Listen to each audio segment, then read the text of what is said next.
Ndio. Hivi wewe kaka una kichaa? Yesu! Nimekupatia vipande 5 vya nyama, afu sasa hivi hapa naona kipande kimoja. Mengine umepeleka wapi? Ile pale chumvi yako kule sijui ni feki, kwa sababu nilikuwa naunga kwenye mboga ikolee. Kwa hiyo nachukua nyama moja naonja na maliza, nakuta chumvi haijakolea, naweka tena naonja, nikajikuta nakula vipande 4 vya nyama. Hicho hapo kipande. Hapa ndo kipande kilichobaki. Bosi tutakulaje sasa?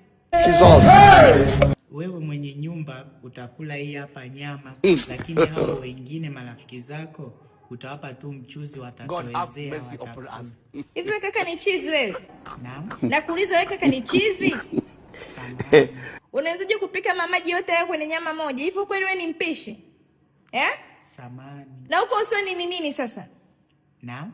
Uko usoni ni nini sasa? God have mercy upon us.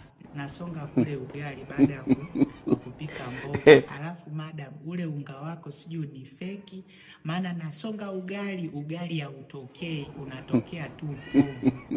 Kwa hiyo wewe unga umechukua unga gani? Nimechukua unga kwenye ule mfuko wa blue.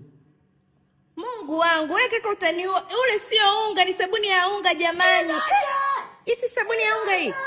Uliweka kule karibu na jiko kule. Kwa hiyo wewe unashindwa